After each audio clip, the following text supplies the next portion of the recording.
Hello കൂട്ടുകാരെ, ഇന്ന് നമ്മൾ ഒരു ഭക്തിസാന്ദ്രമായൊരു ചെറിയൊരു വ്ളോഗാണ് ഇവിടെ നിങ്ങൾക്ക് മുന്നിൽ കാണിക്കാനായിട്ട് പോകുന്നത്.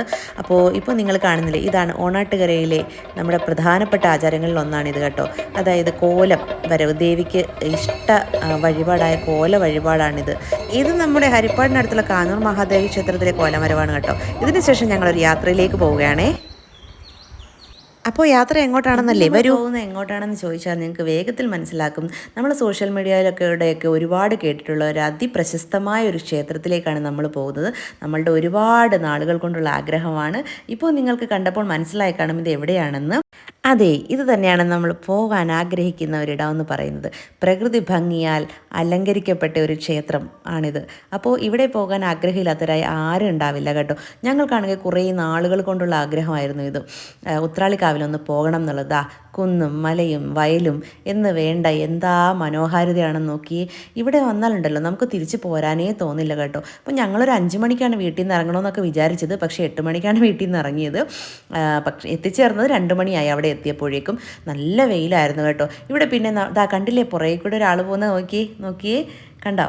അപ്പോൾ ഇതാണ് ഇവിടുത്തെ ഏറ്റവും നയന മനോഹരമായ കാഴ്ച എന്ന് പറയുന്നത്. തൃശ്ശൂർ ഷൊർണൂർ ട്രെയിനാണ് ഇതുവഴി കടന്നു പോകുന്നത്. ആലിലേക്ക് ഇങ്ങനെ പളപളപളാന്ന് അനങ്ങുന്നുണ്ടായിരുന്നു. ഇതിൻ്റെ ചുവട്ടിലിരിക്കാൻ തന്നെ ഒരു സുഖമായിരുന്നു കേട്ടോ. ഈ ആൽമര ചുവട്ടിലിരുന്നിട്ട് എഴുന്നേക്കാനേ തോന്നിയില്ല കേട്ടോ. പിന്നെ ഒരു വിഷമമെന്ന് വെച്ചാൽ നമ്മൾ വന്നപ്പോഴത്തേക്ക് പാടത്ത് കൊയ്ത്ത് കഴിഞ്ഞ് കിടക്കുകയായിരുന്നു. അപ്പോൾ ആ ഒരു പച്ചപ്പ് കാണാൻ നമുക്ക് പറ്റിയില്ല എന്നുള്ളത് ഒരു വിഷമമായിപ്പോയി. കാരണം നമ്മൾ എപ്പോഴും കാണുമ്പോൾ അവിടെ നെല്ല് വിളഞ്ഞു നിൽക്കുന്നതായിട്ടാണ് നമ്മൾ കാണാറുള്ളത്.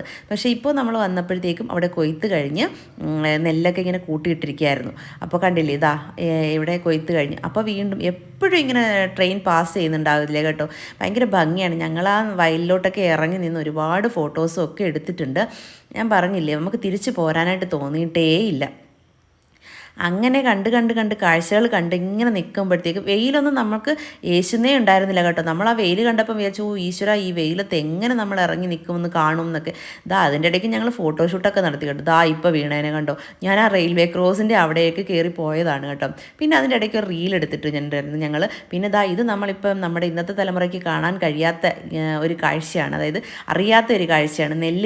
അതായത് കൊയ്തെടുത്ത നെല്ലിനെ ഉണക്കാനിട്ടിരിക്കുകയായിരുന്നു അവിടെ. ഇപ്പോൾ കണ്ടില്ലേ, പാടം ഒക്കെ പച്ചപ്പ് കാണാൻ പറ്റുന്നില്ല എന്നുള്ളത് വളരെ സങ്കടകരമായ ഒരു കാര്യമായിരുന്നു. കാരണം നമ്മൾ ഇത് കണ്ടിട്ടുള്ളതൊക്കെ നെല്ലിങ്ങനെ വിളഞ്ഞു നിൽക്കുന്ന ആ ഒരു ഫോട്ടോസാണ് നമ്മൾ കൂടുതലും കണ്ടിട്ടുള്ളത്. ഉത്രാളിക്കാവ് എന്ന് പറയുമ്പോൾ ഈ ഒരു പ്രകൃതി ഭംഗിയാണ് നമ്മളിലേക്ക് കൂടിയെത്തുന്നത്.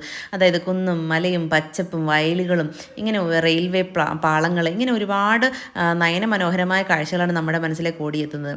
അപ്പോൾ എന്തായാലും എത്ര വീഡിയോ എടുത്തിട്ടും നമുക്കിതൊന്നും മതിയായില്ല കേട്ടോ. ഇനി നമുക്ക് ഈ ക്ഷേത്രത്തെക്കുറിച്ച് കുറച്ച് കാര്യങ്ങൾ അറിയാൻ പറ്റിയിട്ടുണ്ട്. അത് ഞാൻ നിങ്ങളോട് പറയാം. അതായത് തൃശ്ശൂർ ജില്ലയിലെ തലപ്പള്ളി താലൂക്കിലെ വടക്കഞ്ചേരിയിലാണ് ഈ ക്ഷേത്രം സ്ഥിതി ചെയ്യുന്നത്. തൃശ്ശൂർ ഷൊർണൂർ റെയിൽവേ ലൈനാണ് ഇതുവഴി കടന്നു പോകുന്നത്. അതേപോലെ തന്നെ രുദ്ര മഹാകാളിയാണ് ഇവിടുത്തെ പ്രതിഷ്ഠ എന്നറിയാൻ കഴിഞ്ഞു. ഉത്രാളിക്കാവ് പൂരം ഇവിടെയാണ് നടക്കുന്നത്. അതുപോലെ തന്നെ നെന്മാറ കഴിഞ്ഞാൽ പിന്നെ ഏറ്റവും വലിയ വെടിക്കെട്ട് ഇവിടെയാണെന്നാണ് നമുക്കറിയാൻ സാധിച്ചത്. പിന്നെ കുംഭമാസത്തിലെ 2ാമത്തെ ചൊവ്വാഴ്ചയാണ് ഇവിടെ കൊടിയേറ്റ് നടക്കുന്നത്. ഈ ദിവസം തന്നെ വേലകളിയും മറ്റും ഉണ്ടാവും. അപ്പോൾ ഇങ്ങനെ കുറച്ച് കാര്യങ്ങൾ മാത്രം നമുക്ക് അറിയാൻ സാധിച്ചിട്ടുണ്ട്. അപ്പോൾ ഇതിനിടയിൽ നോക്കിയപ്പോൾ കണ്ടില്ലേ, വീണ്ടും ഒരാളിങ്ങനെ പമ്മി പോകുന്നുണ്ട് ബാക്കിലൂടെ. എന്താ ഭംഗി നോക്കി. ഇതാണ് ഇവിടുത്തെ ഏറ്റവും വലിയ ഒരു അത്ഭുതം. ഇതിനിടയിൽ ഞാൻ വീണ്ടും ഫോട്ടോഷൂട്ട് നടത്തി കേട്ടോ. ഒരു പാലവും ഒരു ചെറിയ അരുവിയും ഒക്കെ അതിൻ്റെ പരിസരത്തുണ്ടായിരുന്നു. അപ്പോൾ അതുവഴി ഞാൻ റീലൊക്കെ ചെയ്ത് കുറച്ച് വീഡിയോസും ഒക്കെ എടുത്തു.